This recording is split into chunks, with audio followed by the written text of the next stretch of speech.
warahmatullahi wabarakatuh. Alhamdulillah wassallallahu ala rasulillah wa ala alihi wa ashabihi wa man walah, amma ba'd. Teman-teman yang dimuliakan oleh Allah Subhanahu wa taala, alhamdulillah Allah telah memuliakan kita dengan menghadirkan diri kita berkunjung di bulan yang sangat mulia yang Allah muliakan, yaitu bulan suci Ramadan. Bulan yang di dalamnya begitu banyak keampunan, bulan yang begitu banyak di dalamnya rahmat, bulan di mana diturunkannya Al-Quran.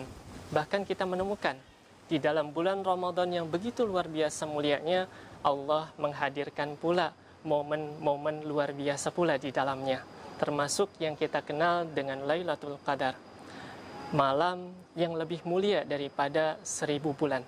Nah, jika kita menelaah lebih dalam tentang pentingnya Ramadan, tentang pentingnya Lailatul Qadar, kita menyadari bahwa ini momen yang tidak boleh kita tinggalkan, momen yang tidak boleh kita lewatkan. Maka selayaknya kita memanfaatkan momen tersebut dengan maksimal, dengan penuh kehambaan diri kita kepada Allah, sehingga kita mendapatkan kemuliaan pula di sisi Allah Subhanahu wa taala. Saking pentingnya momen Lailatul Qadar ini, ulama membahas sedemikian rupa, berusaha menyingkap rahasia di dalamnya, berusaha menyingkap kapan sebetulnya Lailatul Qadar ini terjadi. Oleh karenanya mungkin dalam diri kita pun atau teman-teman kita yang lain pernah mempertanyakan, Ustadz, bukankah Lailatul Qadar bertepatan dengan turunnya Al-Quran? Sedangkan dalam riwayat-riwayat hadis kita kenal Lailatul Qadar besar kemungkinan terjadi di 10 hari terakhir bulan suci Ramadan.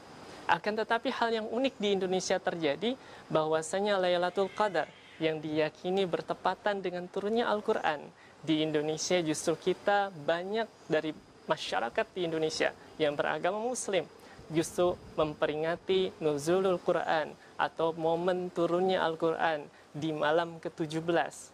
Kita mungkin bertanya, 17 bukan 10 hari terakhir Ramadan? Bagaimana mungkin dikatakan Lailatul Qadar terjadi di 17 Ramadan atau nuzulul Quran terjadi di 17 Ramadan? Maka sekali lagi, antara Lailatul Qadar dengan turunnya Al-Quran menyimpan misteri yang berusaha diungkap oleh ulama. Kapan sebenarnya ini terjadi? Dan ini menjadi pengetahuan besar bagi diri kita, sehingga kita bisa memanfaatkan momen tersebut dengan sebaik-baiknya, meningkatkan ibadah kita dengan semaksimalnya. Bahwasanya ulama mengkaji Ramadan, terkhusus di sana Lailatul Qadar bisa terjadi di sekian banyak malam. Ini terbukti dengan banyaknya riwayat hadis yang berkaitan dengan Lailatul Qadar. Salah satunya Imam Syafi'i berpendapat bahwa Lailatul Qadar pernah terjadi di 17 bulan Ramadan atau tanggal 17 Ramadan, yang sejalan dengan surat dalam Al-Quran, ayat dalam Al-Quran yang berfirman Allah di dalamnya, wa ma anzalna ala abdina yaumal furqan yaumal taqal jam'an, dan apa yang kami turunkan kepada hamba kami yaitu Muhammad Yaumal Furqan, pada hari dipisahkannya antara hak dan yang batil, Yaumal Taqal Jam'an, hari bertemunya dua pasukan.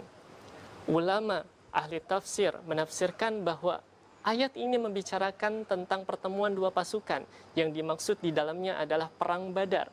Sedang ahli sejarah sepakat ijma bahwa perang Badar terjadi di 17 Ramadan. Al-Quran mengatakan turunnya Al-Quran bertepatan dengan Yaumul Furqan, bertemunya dua pasukan. Dan ahli sejarah mengatakan dua pasukan Badar bertemu 17 Ramadan. Ini sejalan sehingga Imam Syafi'i menyimpulkan nuzulul Quran, Lailatul Qadar terjadi 17 Ramadan. Tapi uniknya, teman-teman yang dimuliakan oleh Allah, dalam hadis-hadis lain pun diriwayatkan bahwasanya carilah iltamisuha fi awakhiril ashri min Ramadan. Rasulullah bersabda, carilah Lailatul Qadar di 10 hari terakhir bulan suci Ramadan. Gambaran pula punya potensi Lailatul Qadar akan kita jumpai di 10 hari terakhir Ramadan. Pun bahkan Imam Ibnu Katsir dalam tafsirnya, Tafsir Quranul Azim, dalam tafsir yang kita masyhur ya, Tafsir Ibnu Katsir, di sana bahkan membuat fasal khusus kapan terjadinya Ramadan, kapan terjadinya Lailatul Qadar.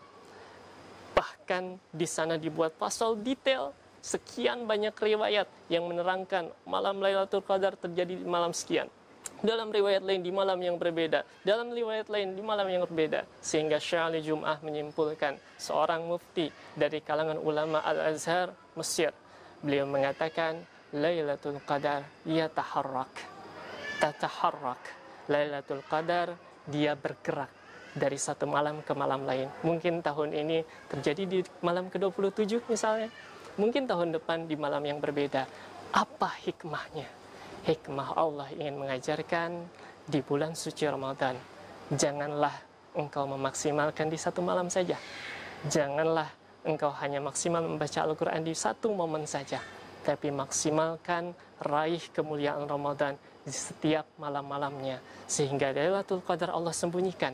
Bukan sekedar Allah ingin menafikan kemuliaan untuk hambanya, tapi Allah ingin agar hambanya mendapat kemuliaan yang luar biasa, lengkap satu Ramadan, dimuliakan dengan seutuhnya.